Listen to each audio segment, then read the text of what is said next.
नमस्कार, मैं हूं आपके साथ प्रणय उपाध्याय और एबीपी न्यूज पर देश दुनिया की अहम खबरों का सिलसिला लगातार जारी है। खबरों के सफर की शुरुआत करेंगे इस वक्त आ रही एक बड़ी खबर से जो नेपाल से में हुए विमान हादसे से जुड़ी हुई है। नेपाल में सुबह आज तारा एयर का विमान लापता हो गया जिसमें 22 लोग सवार थे, जिसमें 19 लोग यात्री थे और साथ ही 3 क्रू मेंबर भी थे।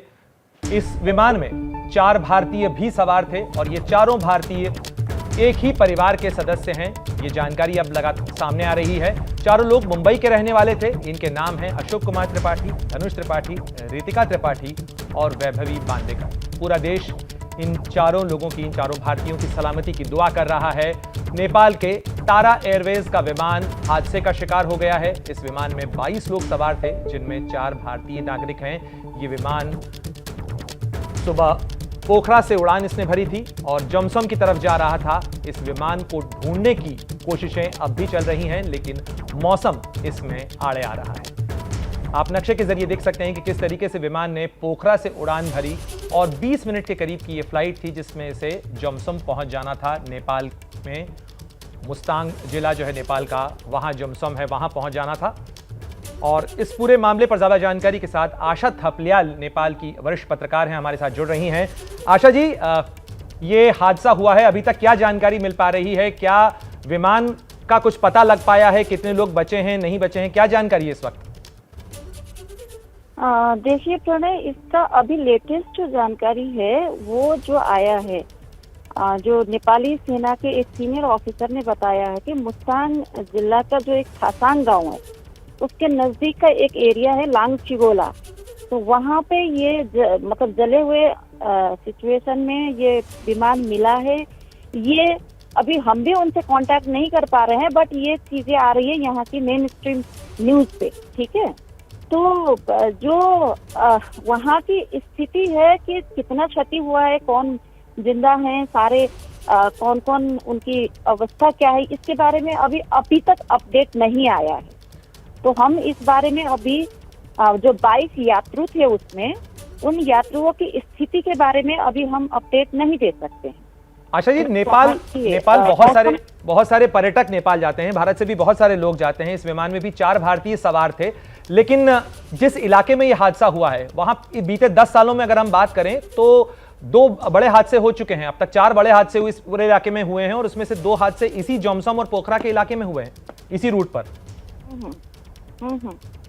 ये मौसम का जो प्रतिकूल मौसम हो जाता है ना, उसकी वजह से ज्यादातर दुर्घटनाएं यहाँ पे हो रही है। पिछले आपने जो भी दुर्घटनाएं बताई है उसका रीजन भी जो मौसम बहुत ही वहाँ का चेंजेस रहता है वहाँ पे। तो प्रतिकूल मौसम ही इसका मेजर रीजन देखा जाता है। और आज की इस दुर्घटना का भी मेजर रीजन क्या है, ये तो हमें जो वो मिलेगा उसके बाद ही पता चलेगा, ब्लैक बॉक्स जब मिलेगा। तो आज भी इससे पहले एक समिट एयर का जहाज लैंड कर गया था वहाँ पे, और ये तीसरा एयरवेज था तारा एयर का जो लैंड करना था, उसके साथ साथ ही था, लेकिन ये मिसिंग हो गया। तो वहाँ की जो मौसम है उसी के अकॉर्डिंग हुआ है या किस कारण हुआ है, ये तो हम अभी स्पष्ट नहीं कह सकते हैं प्रणय जी। सिविल एविएशन अथॉरिटीज की तरफ से जो बयान जारी किया गया है उसमें कहा गया है कि हेलीकॉप्टर्स को फिलहाल स्टैंड बाय पे रखा गया है और सर्च ऑपरेशन में भी बाधा आ रही है मौसम के कारण। जी, सर्च ऑपरेशन में बाधा आ रही है और जो स्थलगत जो एक रास्ता है उस रास्ते से ही वहाँ पे प्रहरी, नेपाल पुलिस और नेपाल आर्मी वहाँ पे पहुँच रही है, ठीक है। तो ये अभी एक इंफॉर्मेशन आया है कि इस जगह पे जले हुए अवस्था में ये विमान मिला है, लेकिन उसपे कितने लोग उसमें ठीक हैं या सब उसमें दिवंगत हो गए हैं, इस बात की अभी तक कोई पुष्टि नहीं हुई है। तो ये इंफॉर्मेशन हम भी यहाँ पे इंतजार ही कर रहे हैं, हम भी प्रार्थना ही कर रहे हैं कि उसमें जितने भी लोग थे सकुशल हों। लेकिन अब इस बात की तो जब वो इंफॉर्मेशन आएगा तभी इस बात की पुष्टि हो पाएगी। एक बार हमारे दर्शकों की सुविधा के लिए अगर आप बता सकें, इस विमान ने कितनी बजे उड़ान भरी थी और कितनी बजे इसका संपर्क एटीसी से टूट गया?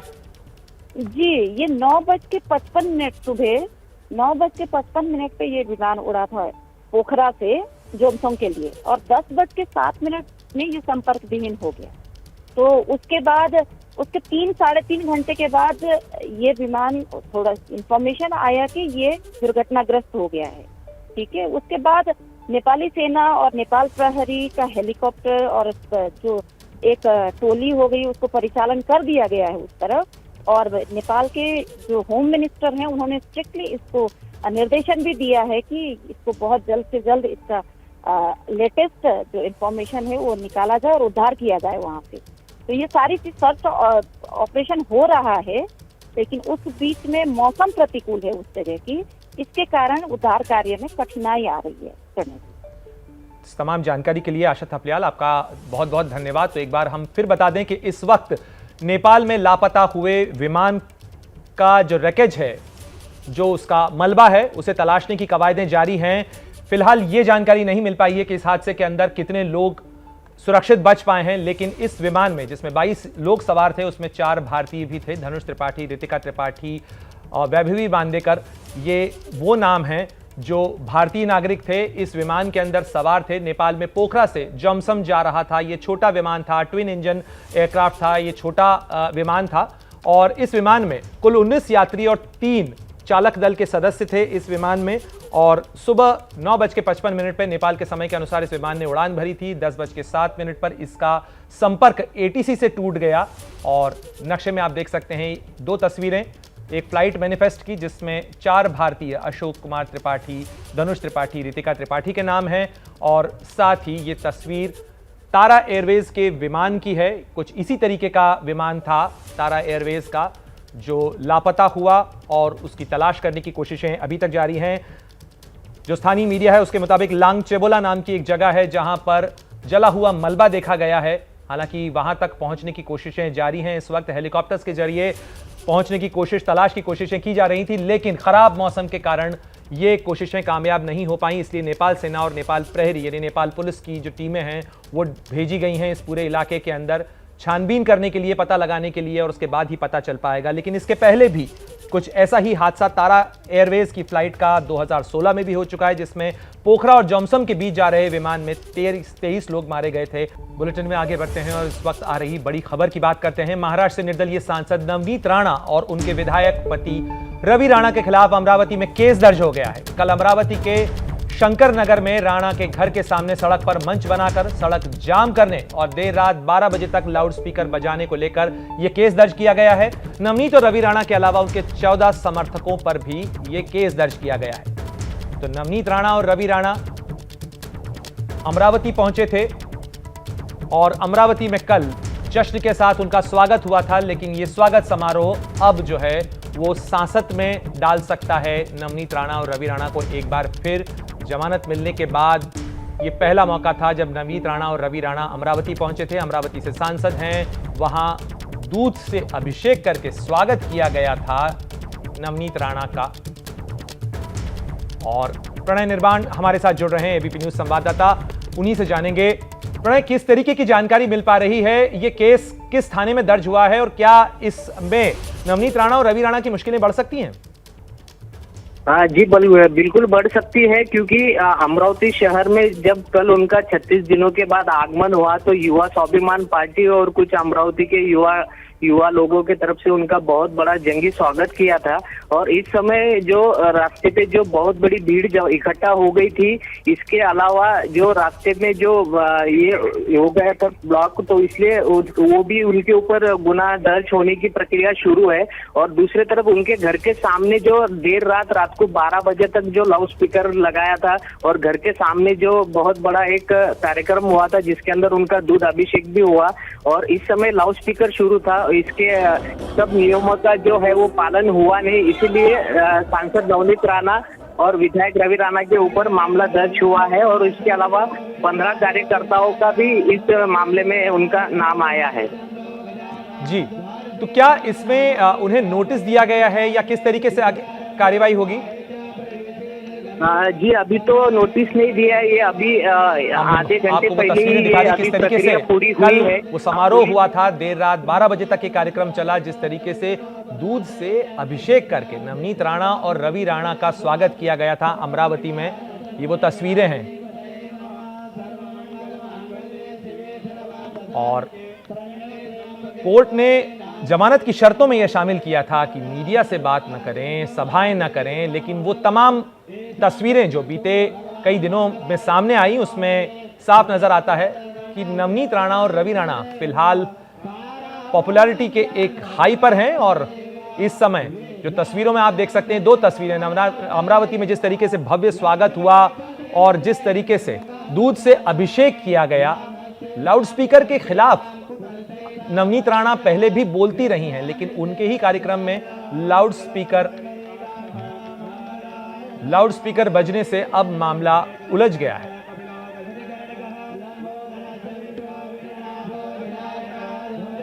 तो ये दो तस्वीरें फिलहाल आपको स्क्रीन पर जो दिख रही हैं, अमरावती में जिस तरीके से भव्य स्वागत हुआ, इसके अलावा समर्थकों ने दूध से स्नान करवाया नवनीत राणा और रवि राणा का।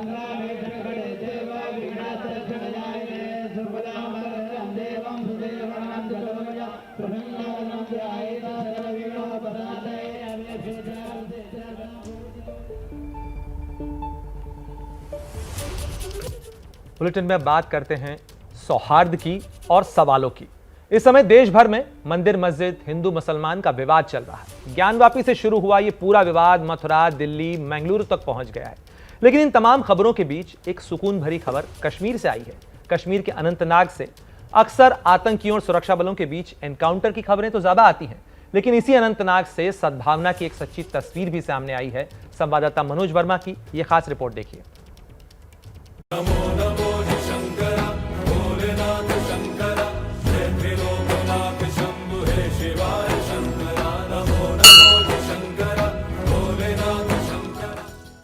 देश में मंदिर मस्जिद विवाद के बीच ये तस्वीर, ये चेहरा बेहद सुकून वाली है।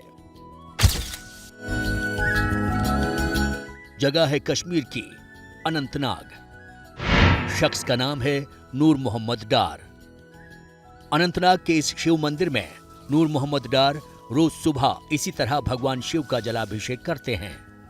जहां एक तरफ देश में ज्ञानवापी मस्जिद को लेकर बहस चल रही है, वहीं अनंतनाग में नूर मोहम्मद डार एक नहीं, दो मंदिरों का अस्तित्व ही नहीं बल्कि पूजा पाठ का क्रम भी बनाए रखे हुए हैं। नूर मोहम्मद डार इस वक्त हमारे साथ मौजूद हैं, उनसे बात करते हैं।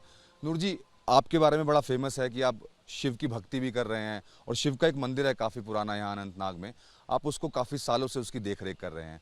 तो ये क्या पूरी कहानी है, कब से आपने उस मंदिर को संभालना शुरू किया? जी सर, जब 89 में यहाँ से पंडित निकल गए, उस वक्त से हम यहाँ, उससे पहले भी हम इनके साथ थे और ये हमारे पड़ोसी है, इनके साथ हम उठते बैठते हैं, काम करते हैं इनके घरों में। अनंतनाग के लागरीपुरा गांव में नूर मोहम्मद पिछले 11 साल से घाटी में हिंदू मुस्लिम एकता का झंडा बुलंद किए हुए हैं। नूर मोहम्मद डार को 1989 का वो मंजर भी याद है जब उनके गांव के कश्मीरी पंडित रातों रात घर छोड़कर चले गए, कभी वापस नहीं आने के लिए। अपने पीछे वो छोड़ गए एक शिव मंदिर और एक खीर भवानी मां का मंदिर। नूर मोहम्मद न सिर्फ इन मंदिरों में भाईचारे का दिया जलाए हुए रखे हैं, बल्कि इन्होंने कई बार कश्मीरी पंडितों को वापस बुलाने की कोशिश भी की है। 92 में गया मैं जम्मू, उस वक्त भी उन्होंने मुझे कहा कि भाई हम वहाँ मंदिर कैसा है, मैंने कहा वो ठीक है, उसको कुछ फिक्र नहीं है, वहाँ ठीक है, हम रखवाले कर रहे हैं उधर, मैं भी कर रहे हैं, गाँव के लोग भी कर रहे हैं। फिर गया मैं 95 में भी गया था, 96 में भी गया था। जब मैंने वहाँ इनको कहा कि भाई लोग आते जाते हैं, आप भी आ जाओ वहाँ कश्मीर वापस, आपका मंदिर है, घर है वहाँ, यहाँ उनके मकान यहाँ मौजूद है, किसी मकान को क्या कुछ नुकसान नहीं हुआ है। फिर उन्होंने कहा कि हम सोच लेंगे, हम आएंगे वापस वहाँ कश्मीर। नूर मोहम्मद डार के मुताबिक जब कश्मीरी पंडित पलायन कर रहे थे, उस समय यहाँ गांव के रहने वाले मुस्लिम रोने लगे। कश्मीरी पंडितों को रुकने के लिए कहा, लेकिन वो नहीं रुके। ये जम्मू से गए थे, यहाँ के दो चार पंडित गए थे वहाँ जम्मू, और वहाँ से आए वापस आराम से। यही नहीं कि उस वक्त यहाँ मिलिटेंसी कुछ नहीं है, यहाँ गाँव के लोग भी आपस में उठते बैठते थे। फिर आ गए तो अचानक इन्होंने यहाँ से निकलना शुरू किया। उस वक्त भी हमने इनको रोका है कि हम यहाँ के मुसलमान भाइयों ने इतना रोया उस वक्त कि भाई आप बैठो, आपको कुछ फिक्र नहीं है, हम आपके भाई है, आप हमारे भाई है, आपके बेटियाँ हमारी बेटियाँ हैं। मालूम नहीं, उस वक्त जगमोहन था यहाँ गवर्नर, उसने इनको निकाला यहाँ से। जब वो निकल गए यहाँ से, रात को निकले, दिन में नहीं निकले थे, कोई भी पंडित यहाँ दिन में नहीं निकले थे, रात में निकल गए। और जब ये वहाँ पहुँच गए फिर हम भी उनके साथ आते जाते हैं उधर। हम यहाँ से कश्मीर से जाते हैं जम्मू। एबीपी न्यूज की टीम जब यहाँ मंदिर पहुंचे तब भी यहाँ मंदिर पर पेंट करने का काम चल रहा था। नूर मोहम्मद की माने तो साल 2011 में जब कश्मीरी पंडित यहाँ पर आए तो इन्हें बहुत शाबाशी दी। सिर्फ कश्मीरी पंडित ने ही नहीं बल्कि कश्मीर के लोगों ने भी इनके काम की काफी तारीफ की। यहाँ की जो एडमिनिस्ट्रेटर है, तहसीलदार साहब था, डीसी अनंतनाग था, वो भी आया था और उन्होंने यहाँ मुझे बहुत हेल्प किया। उस वक्त उन्होंने मुझे शाबाशी दी। यहाँ के कश्मीरी लोगों ने मुझे शाबाशी की। मैं ये नहीं कह रहा हूँ कि एक दो नहीं, तमाम जो कश्मीर के लोग हैं वो आए थे इधर और उन्होंने मुझे बहुत बहुत हेल्प किया था और शाबाशी दी कि आपने अच्छा किया है। नूर मोहम्मद डार ने हमें बताया कि कश्मीरी पंडित रातों रात घर छोड़कर चले गए थे। अब वो मोदी जी से अपील कर रहे हैं कि जो घर छोड़कर चले गए थे उनके वापस लौटने का इंतजाम किया जाए। उन्हें उनका गांव बुला रहा है, उन्हें उनके घर बुला रहे हैं, ये मंदिर उन्हें पुकार रहा है। उन्होंने में जब ये निकल गए यहाँ से, उस वक्त भी मैंने पहले भी बताया आपको कि भाई हमने उस वक्त रोया है जब ये निकल गए, रात को निकलेंगे। मैं आप भी मोदी साहब से अपील कर रहा हूँ, ये निकले थे यहाँ उस टाइम रात को, अब इनको दिन में निकालो, जम्मू से वापस निकालो अपना कश्मीर, चाहे वो दिल्ली में हो चाहे वो किसी जगह भी हिंदुस्तान में। मैं रिक्वेस्ट कर रहा हूँ मोदी साहब से कि इनको वहाँ से बाहर वापस निकालो और अपने घरों में बिठा दो। इनके घर यहाँ मकान मौजूद है, क्यों यहाँ वहाँ इनकी ज़मीन जायदाद है, यहाँ बैठेंगे अपने घर में, जब जैसे हम हैं वैसे ये भी बैठेंगे। नूर मोहम्मद ने हमें खीर भवानी का मंदिर अंदर से दिखाया। उन्होंने हमें बताया कि यह मंदिर कितना पुराना है। ये खुद भी नहीं जानते, लेकिन इसमें कुदरती पानी का चश्मा है। पानी कहां से आ रहा है इन्हें भी नहीं पता। बीचों बीच माता की मूर्ति लगी है, पानी बाहर निकलकर दूसरे चश्मे में जाता है और उसी जल से शिवलिंग का जलाभिषेक किया जाता है। यही चश्मा जो है ये नेचुरली चश्मा है, इसको पानी नीचे से ऊपर आता है। यहाँ पहाड़ की पानी नहीं आता है इसको सर, इसको नीचे से ही पानी ऊपर आए को 5-6 फुट आता है पानी। इसी का पानी बाहर निकलता है, उस चश्मे में जाता है सर, और ये पानी वहाँ से फिर लेते हैं और वहाँ जो शिवलिंग है इनका पंडितों का, और वहाँ डालते हैं उसके ऊपर और पूजा कर रहे हैं, अपने पूजा पाठ कर रहे हैं वहाँ से। खीर भवानी मंदिर से ऊपर कुछ ही दूरी पर शिवलिंग है। नूर मोहम्मद डार ने अपने पैसे से मंदिर की मरम्मत कराई। मैंने उस वक्त लगाए थे अपने ही जेब से। फिर उन्होंने जब ये आप यहाँ इन्होंने ये किया, त्यौहार मनाया और फिर इन्होंने मुझे पैसे वापस दे दिए। हाँ, सूद समेत कहते हैं ना, सूद समेत दे दिए। नूर मोहम्मद डार 5 बार मस्जिद में जब नमाज पढ़ने आते हैं तो उसके बाद 5 बार मंदिर में भी जरूर जाते हैं। मस्जिद एक तरफ है और मंदिर एक तरफ है। हम 5 बार आते ही मस्जिद में, मैं यहाँ भी 5 बार आता हूँ। इसमें क्या है, एक ही जगह है, मस्जिद एक तरफ मंदिर एक तरफ। यहाँ इसका अमीर कबीर का ज़ियारत है और ये खीर भवानी का ज़ियारत है, दोनों एक ही जगह है। ये क्या कहेंगे, ये जब ये नहीं अलग हो गए तो हम कैसे अलग हो जाएंगे। तो अनंतनाग के नूर मोहम्मद की कोशिशें और सद्भावना नज़ीर बनाने की कोशिश करती हैं। भरोसे की दीवार जो जम्मू कश्मीर में टूटी है, उन दरारों को भरने की कोशिश करती हैं। लेकिन क्या कश्मीर इसके लिए तैयार है? सीधे रुख करेंगे मनोज वर्मा जो हमारे साथ जुड़ रहे हैं, जिन्होंने ये रिपोर्ट भी तैयार की आपके लिए। मनोज, नूर मोहम्मद ने बहुत अच्छी बातें की, लेकिन हाल ही में हमने देखा किस तरीके से वहां पर टारगेटेड किलिंग का सिलसिला लगातार जारी है। राहुल भट्ट की हत्या के बाद कश्मीरी पंडित लगातार इस चीज पे शिकायत दर्ज करा रहे हैं। क्या जमीनी स्थिति इस समय क्या है और क्या कश्मीरी पंडितों के लौटने को लेकर अगर बात करें,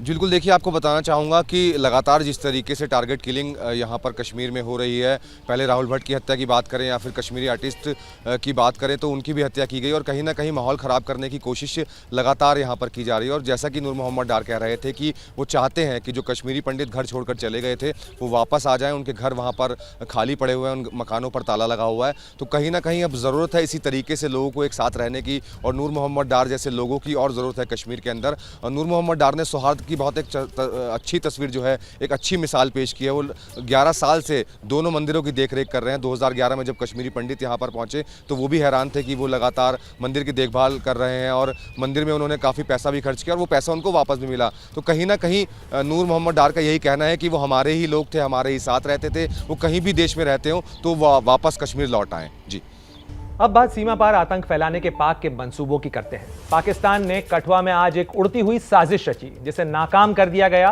कठुआ में सुरक्षा बलों ने पाकिस्तान से भेजे गए ड्रोन को मार गिराया। ये पाकिस्तान के आतंकी परिंदे की अंतिम यात्रा है। सीमा पार बैठे आतंक के आकाओं ने इस उड़न खटोले से अपने शागिर्दों के लिए असलहे की सप्लाई भेजी थी, लेकिन हमारे मुस्तैद जवानों ने इसे हवा में ही बेजान कर दिया।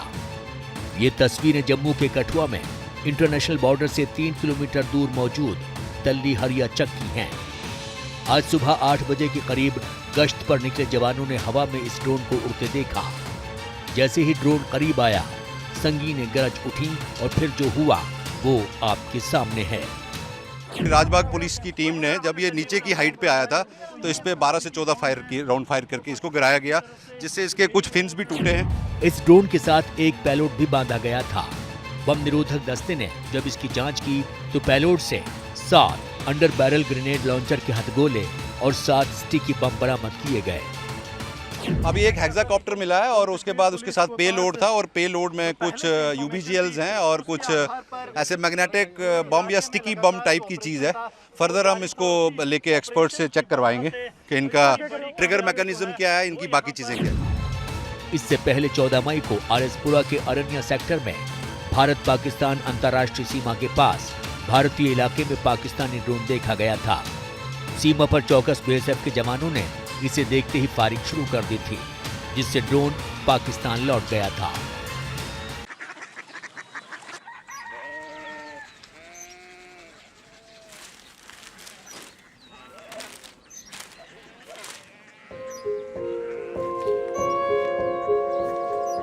बाबा बाबा Korea city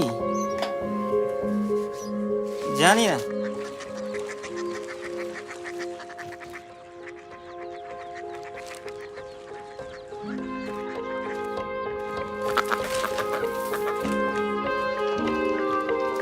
Korea city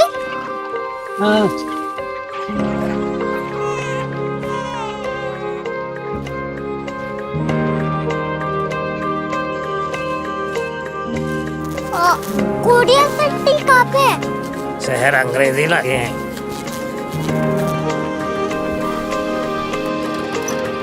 Korea city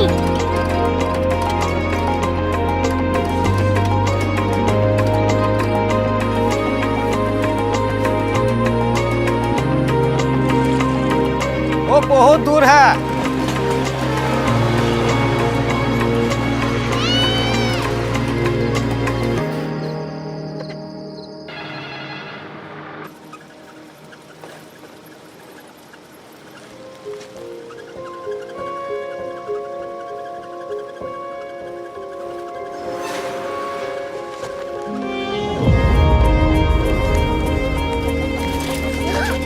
Korea city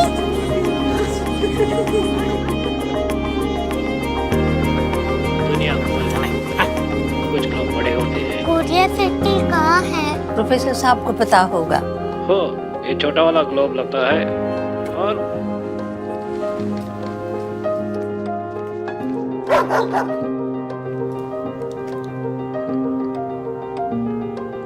पता नहीं, मेरी बेटी से जाके मिल लो, शायद उसे मालूम हो।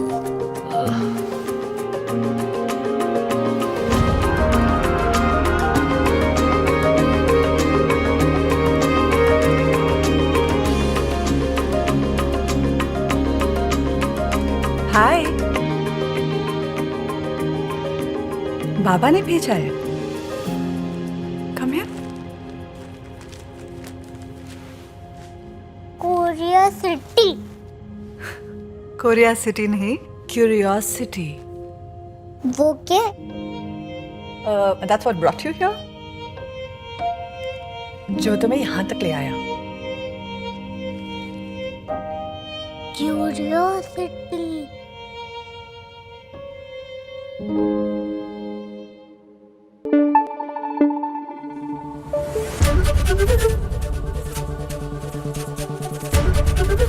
ABP News. आपको रखे आगे।